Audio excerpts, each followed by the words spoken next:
안녕하세요. 동행쌤입니다. 오늘은 외도 직면 후 용서 때문에 스트레스 받지 마세요란 칼럼을 준비했는데요.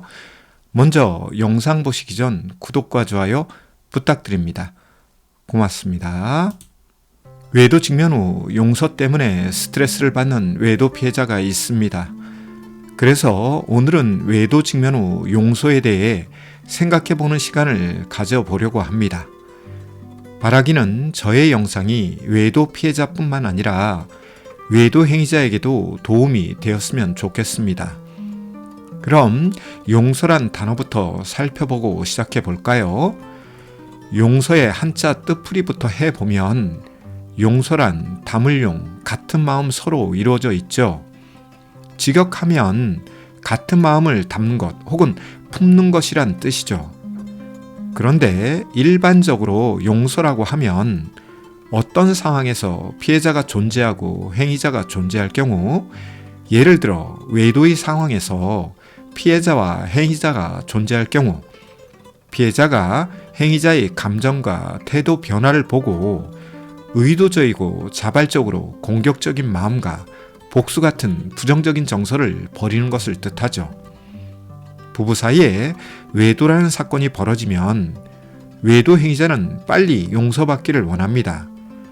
여기에 반해 외도 피해자는 결코 용서할 수 없다고 말하죠. 이것 때문에 부부 사이에는 갈등이 증폭되고 관계는 불안정해지며 외도로 인한 상처 아픔은 가중됩니다. 그럼 외도 직면 후 용서는 어떻게 처리해야 할까요? 먼저 말씀드리고 싶은 것이 있는데요. 용서는 외도 피해자의 권리이고 선택이지만 무조건으로 용서할 경우 후회와 취소 행위를 한다는 것이죠.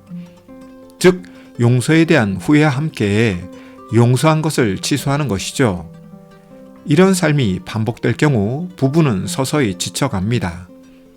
이에 결혼 생활의 위기는 배우자의 외도 사건이었지만 이로 인해 지쳐가는 부부는 이혼을 생각하거나 새로운 외도를 생각하며 파국을 향해 달려가죠. 이 세상 일에는 작용이 있으면 반작용이 있는 것처럼 용서받거나 용서하기 위해서는 전제 조건이 있습니다. 첫째, 진정한 사과가 있어야 합니다. 둘째, 진심 어린 반성이 있어야 합니다. 셋째, 잘못에 대한 책임지는 태도가 있어야 합니다. 넷째, 삶의 변화를 통한 신뢰의 모습이 필요합니다. 마지막으로 동일한 실수를 하지 않아야 합니다. 이런 전제 조건이 갖추어져야 용서가 이루어질 수 있습니다.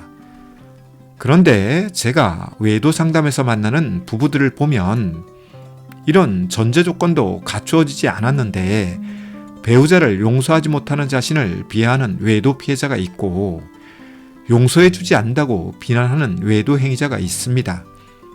특히 외도 행위자 중에는 자신이 먼저 해야 할 것은 하지 않고 이제는 외도하지 않으니 용서하라고 강요하고 협박하는 경우가 있다고 저는 듣습니다. 아쉬운 대목이 아닐 수 없는데요. 이에 반해 외도 행위자를 용서하지 못하여 자신을 비하하는 외도 피해자 중에는 크리스천들이 많은데요. 이는 성경 말씀대로 원수도 사랑하는 것 때문에 배우자를 용서해야 한다는 의무감을 가진 경우로서 이 부분에 대해 크리스천들은 잘 생각해 보아야 합니다.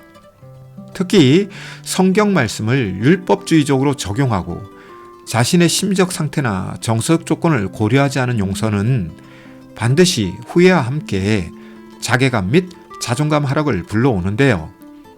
저는 이런 상황에 직면하는 용서는 결코 바람직하지 않다고 보는 상담사입니다. 따라서 외도 행위자를 용서하는 것은 외도 피해자의 권리와 선택이지만 무조건적 용서는 부부관계를 더 위험한 상황으로 몰고 갑니다. 당장 외도 행위자의 외도인지 감수성이 낮아지고 이에 외도를 가볍게 여기는 오해가 생길 경우 외도는 재발되거나 새로운 외도로 이어지게 됩니다. 그리고 용서에 대한 부적절한 학습 효과 영향으로 추가적 외도에 대한 수치심과 죄책감, 그리고 책임감은 더 낮아지는 상황에 직면하죠.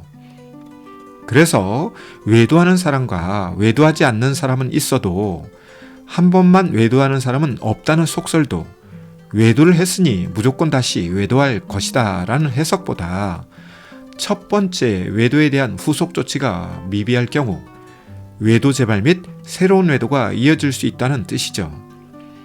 한편 용서를 명시적으로 할 것인가 암묵적으로 할 것인가는 전적으로 외도 피해자의 몫이자 권리이고 선택입니다. 그런데 여기에 대해 우유부단함을 보이는 외도 피해자가 있는데요. 이런 모습을 보이는 외도 피해자들을 성격 검사해 보면 자존감이 낮거나 선택 결정 장애를 가지고 있거나 선택에 대한 부담감과 책임감을 지려고 하지 않거나 의존적인 성격 등등 성격적으로 불안정한 경우가 있는데요. 이는 외도 직면 후 반드시 치료되어야 할 부분입니다. 다른 면에서 용서에 대한 효과를 이야기하고 싶은데요. 일반적으로 사람과 사람 사이에 이해 충돌이 생기고 외도와 같은 극한적인 상황과 직면할 경우 용서를 하지 않는 것보다 용서를 하는 것이 더 좋은 결과뿐만 아니라 자신에게 유익할 수 있는데요. 이는 용서할 상황을 회피하거나 묵힐 경우 불필요하고 부적절한 감정 노동을 계속해야 하고 이에 피로감과 무력감을 외도 피해자가 경험하기 때문이죠. 다만 서두에서 말씀드린 5가지의 전제 조건과 함께 외도의 상처와 아픔이 치료되지 않은 상태에서 용서는 다른 부작용과 후유증을 몰고 올 수 있다는 것, 외도 피해자들은 인지하고 조심해야 합니다. 아울러 외도 행위자들 역시 외도 관계는 정리했으니 이제 내가 할 것은 다 했다는 식으로 외도 문제를 다루거나 이를 명분 삼아 언제까지 외도 문제를 입에 달고 살 것이냐, 혹은 용서는 언제 할 것이냐, 또는 용서하지 않는 외도 피해자가 더 문제다라는 식으로 외도 피해자를 궁지와 공격으로 모는 것은 외도 행위라는 1차 가해와 함께 언어적으로 2차 가해를 행하는 것으로 매우 부적절한 언행이라는 것을 말씀드립니다. 강요된 용서는 결코 그 기능을 발휘하지 못합니다. 비자발적인 용서도 부작용과 후유증을 발생합니다.